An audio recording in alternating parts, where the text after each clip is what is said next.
Hi everyone, welcome to week 31 of a grid design every week. I'm a few days behind schedule this time because I've been in Paducah all last week and then in Iowa teaching, so had a lot of fun over there, but that's why I'm late with this tutorial. So while I was there, I was doing a little doodling on some grid paper, which I do sometimes, and I came up with a new design.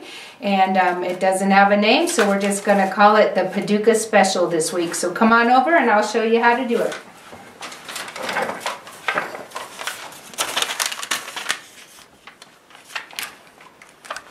Alright, so here I'm going to draw the basic shape for you. As with a lot of our quilting, remember this soft S shape? That's what we're going to do, but in the middle we're going to throw in a little a jag. So you go to the middle, do this like a little Z, and go out. So every one is going to be exactly like that. So we'll go here, do our little Z. See how they're all going to connect? So that's what we're going to do. We're going to do it, you'll notice I did it on the diagonal of the grid block. So that's what we're going to work on, is a diagonal grid. Alright, and I'm going to work on one of these 3/4 inch diagonal grid practice panels that I have available on my website. So remember, if you like practicing these grids, you can go to my website and order them.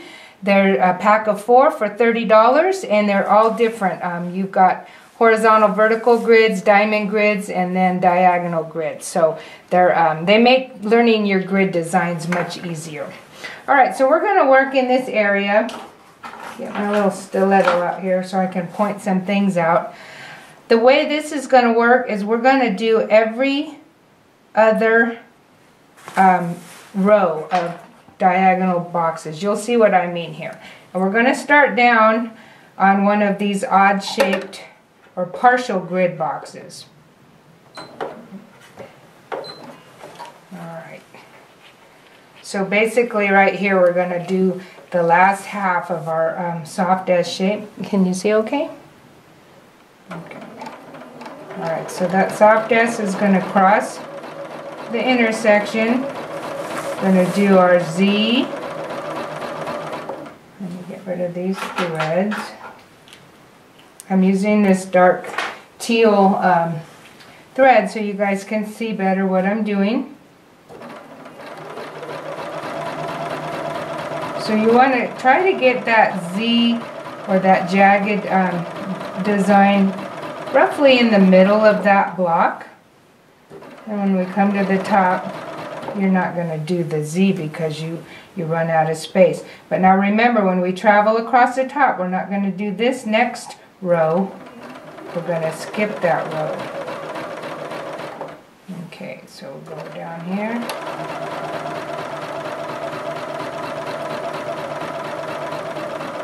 Once you get one line of stitching, every single one is going to be exactly the same as the previous line.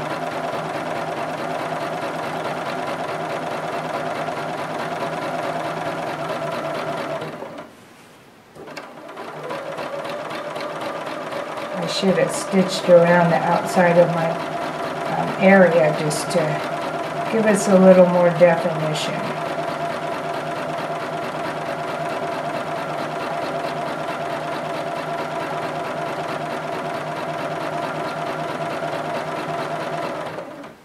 Okay, we'll travel over here. Remember to skip the exact next row and go to the next one.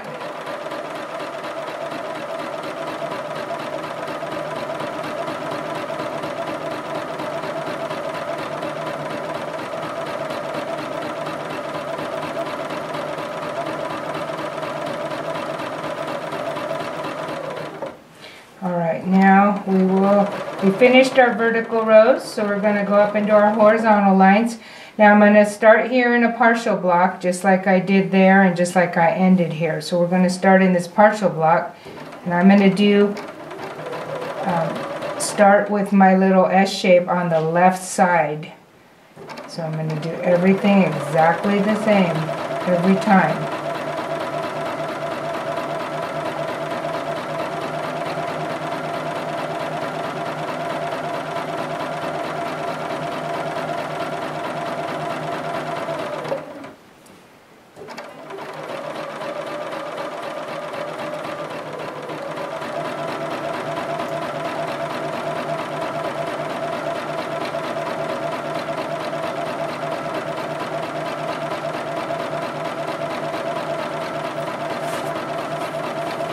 And you can see, always when we start adding our horizontal rows, our design takes shape.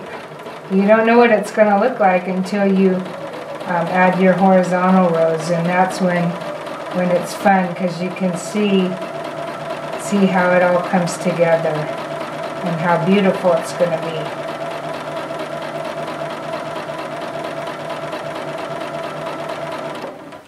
Okay, one more row.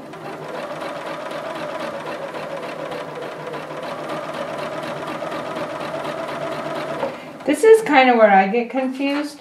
When I'm doing this and then I do my little Z shape, I kind of go, uh-oh, what do I do now? But if I look at the previous little part of my soft S, I just have to remember to do the opposite of that.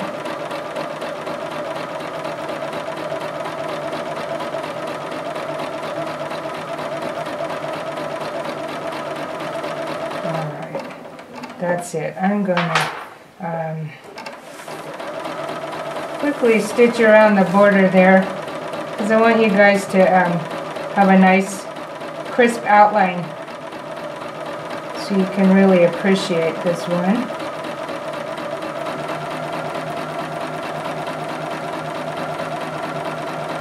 So remember, these grid panels, the blue lines that are marked on there, they soak off in cold water, which is nice. But remember, they are just practice panels. You're not going to turn them into your next masterpiece quilt, but they're purely for practice, but they make practicing a lot easier. Alright, let's have a look at this. So there it is on the front side. And I will cut those threads and we'll look at the back where we got no grid lines. And you will be able to get the full effect. And there it is, our Paducah Special grid-based quilting design. Alright, that's it. So, I hope you liked it. I think that was fun and it's pretty. Whoop, my chair just slipped down. Anyways, that was fun. Thank you for joining me today, and don't forget, check out my website, quintessentialquilting.com, and if you want to purchase grid panels, you can do that, or my book. I'll show you the grid design workbook. Alright, take care, and I'll see you next week. Thanks, bye.